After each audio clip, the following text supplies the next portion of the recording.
Bismillahirrahmanirrahim. Assalamualaikum warahmatullahi wabarakatuh.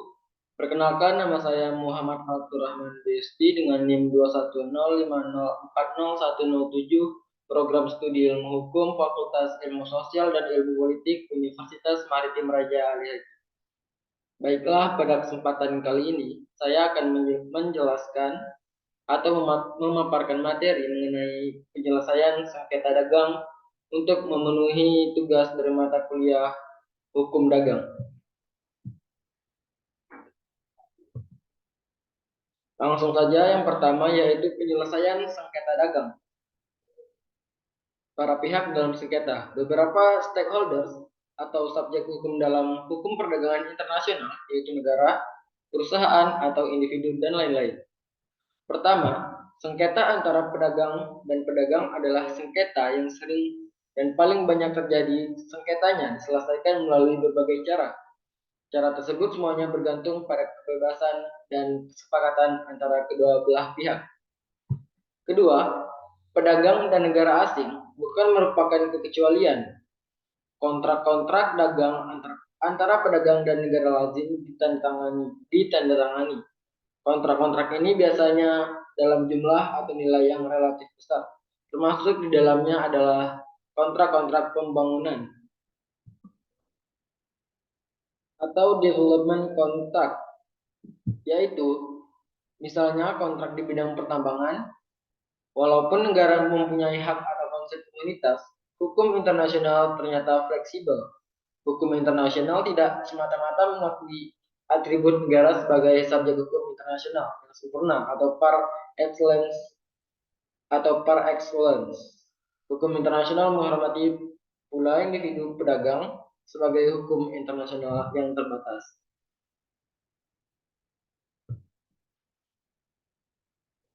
Selanjutnya, prinsip-prinsip penyelesaian sengketa. Dalam hukum perdagangan internasional dapat ditemukan di sini prinsip-prinsip mengenai penyelesaian sengketa perdagangan internasional, yaitu yang pertama, prinsip kesepakatan para pihak atau konsensus. Prinsip kesepakatan para pihak merupakan prinsip fundamental dalam penyelesaian sengketa perdagangan internasional. Prinsip inilah menjadi dasar untuk dilaksanakan atau tidaknya suatu proses penyelesaian sengketa. Yang kedua yaitu prinsip kebebasan memilih cara-cara penyelesaian sengketa.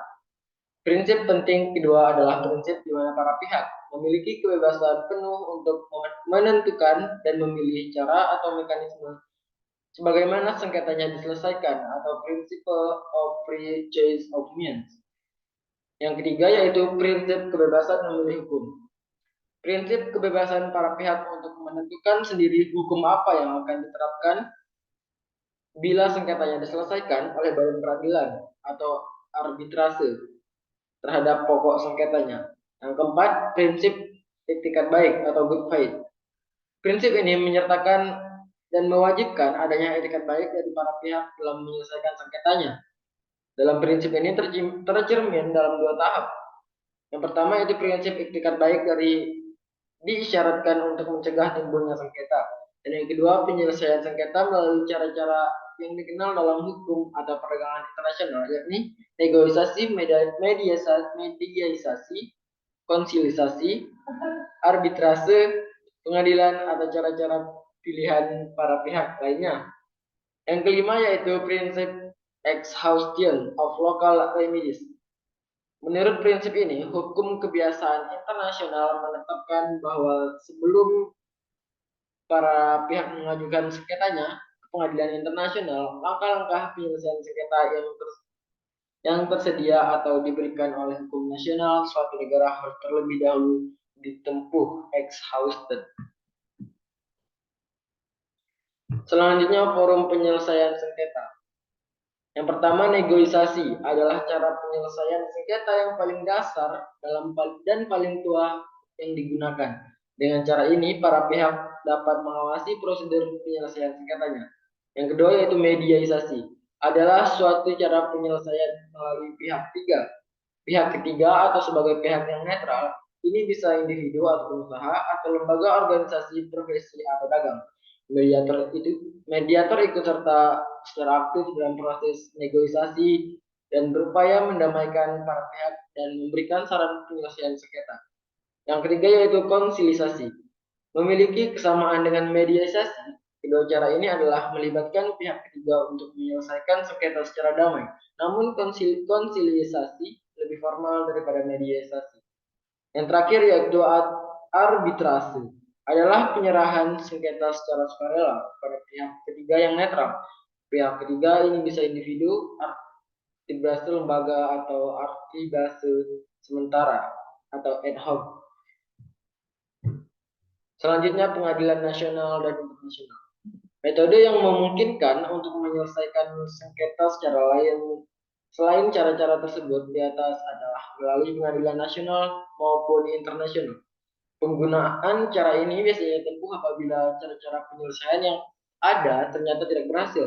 Penyelesaian sengketa dagang melalui badan peradilan biasanya dimungkinkan ketika para pihak sepakat yang dituangkan dalam klausul kontrak.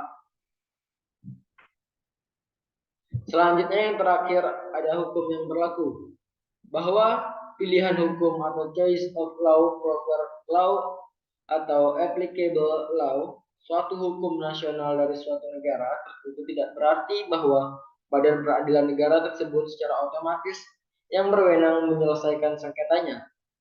Peran choice of law di sini adalah hukum yang akan digunakan oleh badan peradilan atau pengadilan atau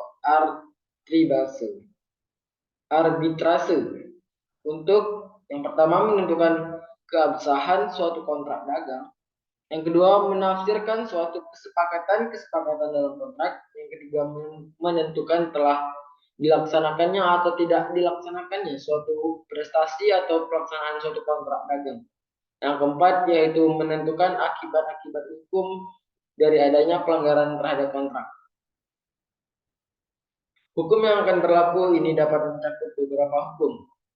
Hukum-hukum tersebut adalah yang pertama hukum yang akan diterapkan terhadap pokok sengketa atau applicable substantive law atau lex cause. Dan yang kedua hukum yang akan berlaku untuk persidangan atau procedural law, bahwa dalam menentukan hukum yang berlaku, prinsip yang berlaku adalah kesepakatan para pihak yang didasarkan pada kebebasan para pihak dalam membuat perjanjian atau kesepakatan atau party autonomy yang merupakan prinsip hukum umum. Baiklah, sekian penjelasan dari saya. Jika banyak kekurangan saya mohon maaf. Saya tutup dengan Assalamualaikum warahmatullahi wabarakatuh.